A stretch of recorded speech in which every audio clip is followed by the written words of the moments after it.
Shalom, saudara kasih dalam Tuhan, selamat pagi. Kita bersyukur hari ini diberikan hari yang baru untuk boleh kita nikmati kembali bersama dengan Tuhan.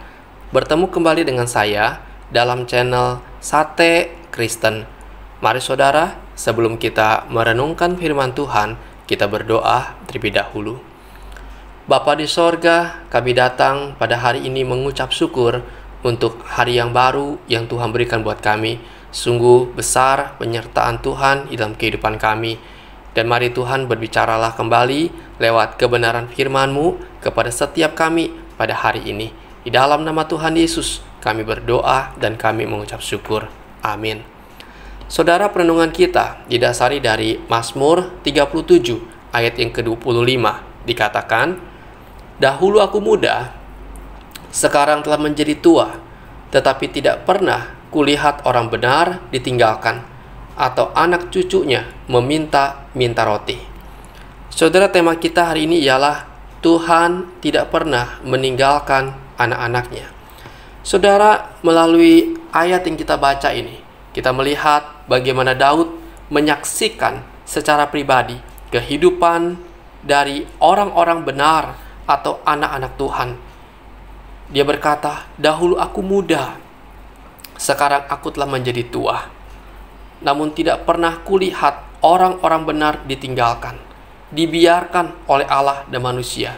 Bahkan sampai anak cucunya pun Tuhan memeliharanya."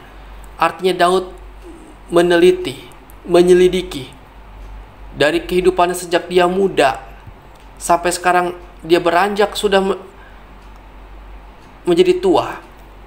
Dia mendapati bahwa tidak pernah orang yang dekat dengan Tuhan, anak-anak Tuhan, Tuhan tinggalkan.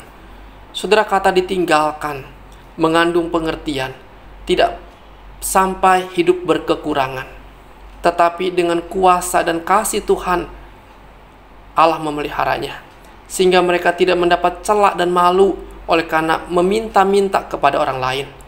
Saudara, orang yang hidupnya benar tidak akan sampai hidup seperti anak yang hilang yang dicatat dalam Lukas 15, yang harus mengisi perutnya dengan ampas yang menjadi makanan babi. Artinya saudara, Tuhan yang menjamin kehidupan kita, yang memelihara dan mencukupkan segala kebutuhan orang yang hidupnya benar di hadapan Tuhan. Karena itu saudara, di dalam ayat 28 dikatakan bahwa Tuhan tidak meninggalkan orang-orang yang dikasihinya. Sampai selama-lamanya mereka akan terpelihara. Tetapi anak cucu orang-orang fasik akan dilenyapkan. Saudara, inilah janji Tuhan kepada setiap mereka yang hidupnya benar di hadapan Tuhan. Sekarang pertanyaannya, siapakah orang yang benar itu? Atau orang yang hidup benar itu? Yang Tuhan maksudkan orang yang hidup benar ialah mereka yang berlaku adil dan memberikan kepada setiap orang apa yang menjadi hak mereka. Pemazmur memberikan contoh, kalau orang fasik meminjam, maka ia tidak akan mengembalikan apa yang dipinjamnya. Hal itu adalah perbuatan yang memalukan. Tetapi orang benar, ia akan mengembalikan apa yang telah ia pinjam. Ia tidak punya hati untuk merugikan orang lain. Selain itu, Daud juga menjelaskan siapa yang hidupnya benar itu, yaitu mereka yang memiliki sifat murah hati, yaitu dengan selalu siap memberi pinjaman atau menunjukkan sikap peduli kepada orang lain. Sebab dengan bermurah hati, kita sedang menunjukkan kebaikan Allah kepada orang lain. Selanjutnya, saudara, orang benar itu ialah mereka yang meninggalkan dosa-dosanya dan hidup dalam kesalehan, memiliki hati yang takut akan Tuhan, dengan menjauhi yang jahat dan melakukan yang baik. Dan yang terakhir katakan, orang benar itu memiliki perkataan yang baik, yang membangun satu dengan yang lain, bukan kata-kata yang menjatuhkan. Saudara, Tuhan mengenal betul setiap anak-anaknya, setiap mereka yang berjalan di jalan yang benar. Sebab yang hidup dan ada di dunia ini, Tuhan mengetahuinya. Tuhan menyelidiki hati setiap manusia. Tuhan melihat segala perbuatan dan pikiran kita. Sehingga kepada orang-orang yang hidupnya berkenan di depan Tuhan, Tuhan berjanji, Dia tidak akan meninggalkan. Dia tidak akan pernah membiarkan. Melainkan sebaliknya, Tuhan yang akan menjaga, memelihara. Bahkan sampai anak cucunya pun Tuhan pelihara.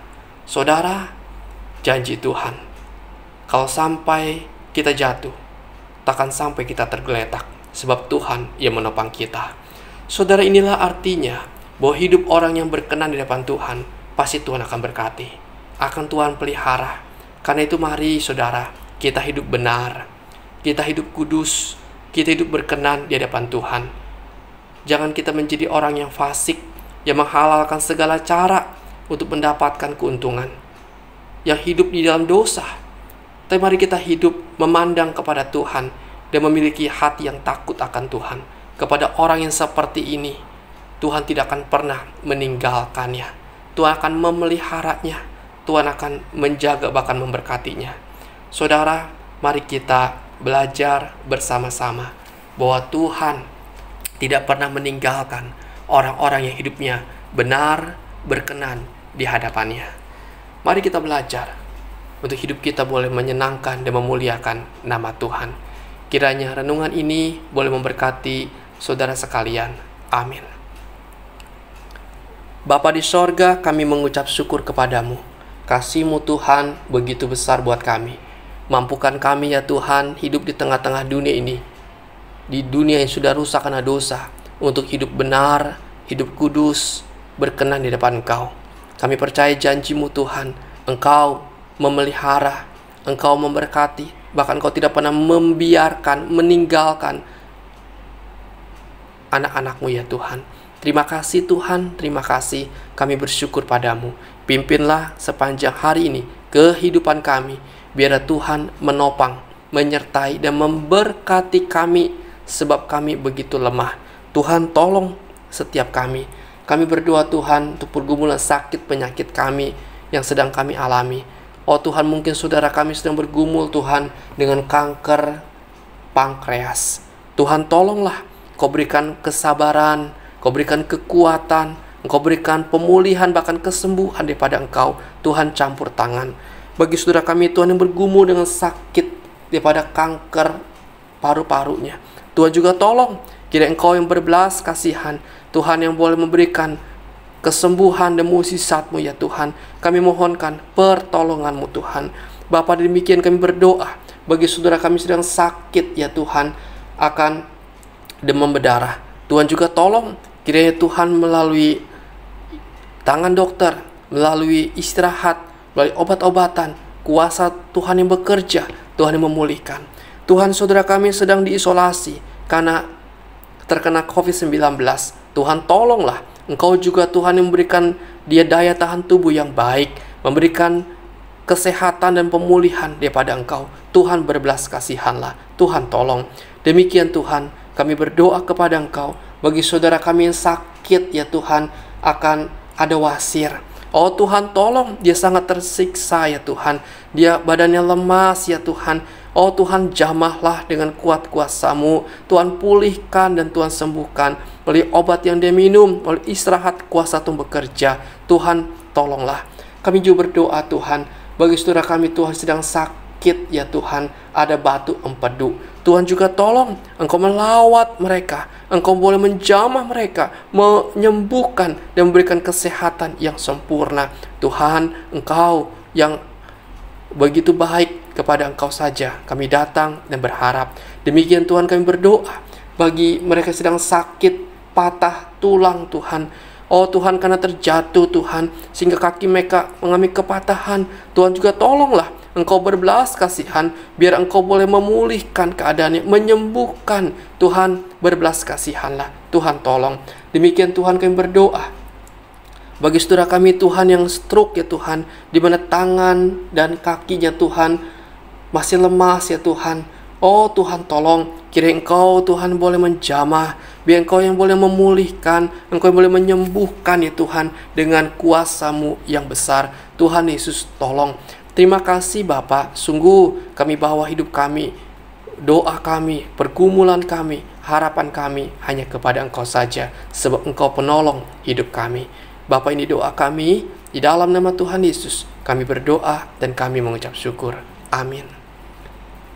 Selamat pagi saudara, selamat beraktivitas, dan Tuhan Yesus memberkati kita sekalian hari ini.